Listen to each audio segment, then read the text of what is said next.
Emily. I'm a designer and the founder of the Serpents Club, which is an eco-conscious label. Um, yeah, so thank you for Ebony for interviewing me. I'm really bad at things like this, so I apologise in advance. Okay, so what does being an entrepreneur mean to you? I've never considered myself as an entrepreneur before. This is definitely the first time that anyone's ever kind of referred to me as such. I don't know, I just like the freedom. I'm not a massive fan of kind of working for other people and being told like when I need to be somewhere and what I need to do and like what I should be interested in. I really kind of hate that sort of thing. Yeah, I'm a big kind of fan of kind of just teaching myself things and kind of learn at my own pace. And it's given me a lot more self-motivation than I've ever had. It's kind of pushed me to accomplish things that I never thought I was even like capable of doing. So yeah, it's kind of everything with that. What did I want to be when I grew up? I wanted to be an architect, and I also want to be an archaeologist. The archaeologist thing, I mean, kind of got to a point when I was like in secondary school where I was like, that's not really gonna work, because in my head I had this whole like Indiana Jones kind of situation going on, like running out temples and like got loads of gold in my arm, and that's not really how it is. Like probably everything that's worth finding is probably got like a Starbucks built on top of it, or it's already been found, so I kind of bummed that idea off. The architect thing was like when I was a bit older, but I don't know, I had like a lot of phases. I kind of wanted to be a lot of different things, and kind of doing this is just something I fell into.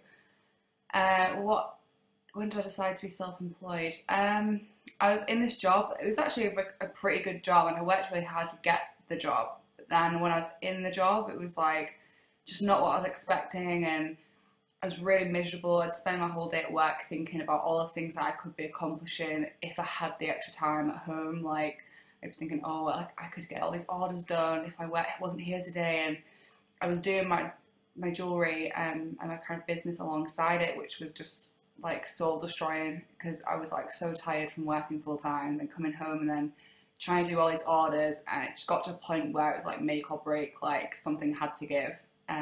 So I just took the plunge and I quit. Who inspires me? My parents are really a big kind of inspiration for me. My mum has this like insane work ethic, and she's always had this kind of mentality of like, you need security first, like you need to have a house, like you need to like make sure you've got like all your kind of like ducks in a row.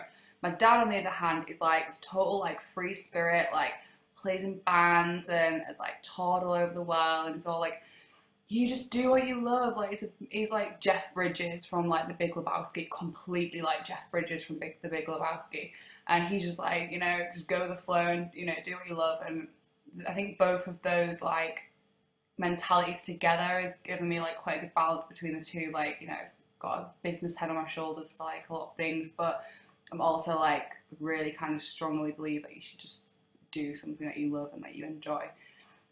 What is non-negotiable in my schedule? My boyfriend's always like, you cannot function without Netflix and coffee, which is true. Like if I'm working, I need to have like some sort of beverage on hand that's gonna like give me a bit of energy. And I like to have things in the background, like I like to have horror movies in the background, or like documentaries. They're always, just a big thing for me. But I think it's also like pretty important to have time for yourself in your schedule. Like me and my boyfriend will sit down and have like breakfast together one day a week, and we'll like do things together for a day, and just kind of really like, I'll turn my phone off and just have like no business stuff. I think it's really important to make sure you don't burn yourself out. What makes me go "ar"? There's no specific thing. I think the worst thing with business is that there's going to be things sometimes that you have absolutely no control over, and they're just going to blindside you, no matter how hard you work or like how organized you are. Things are just going to like come at you and like mess all your stuff up. But I think the best thing to do is just kind of take a step back and let it like wash over you, not take it to heart, and just, try and find the best solution possible.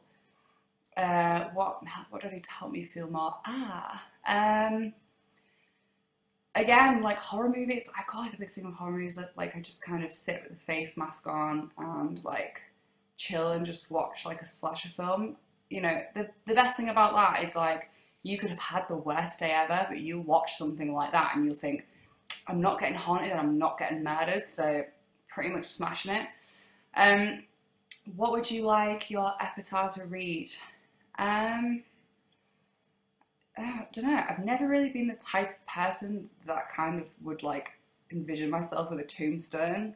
Like I would like to be frozen if that's a possibility, but it's really expensive, so I'd probably get like a finger like frozen. Or you know, just like toss me over a cliff into the sea. You know, I'm not that high maintenance, but I think if I had to choose one, like if I absolutely had to choose one, it'd probably be like a joke one. You know, like that guy from Royal Tenenbaums who's like the worst guy ever, but his like epitaph reads like, you know, died heroically while saving his family from a sinking, burning battleship. Like, when you're dead, like, that's the sort of thing that you want on your tombstone. Like, you know, once all my friends have kicked the bucket and there's no one there to call, like, BS on it, you know, it'd be pretty great, because people would be walking by and being like, wow, that chick's a badass. So yeah, I think I'd probably have something just like a total joke on it. I wouldn't want to take it too seriously. So yeah, thank you for interviewing me. And yeah, take care everyone.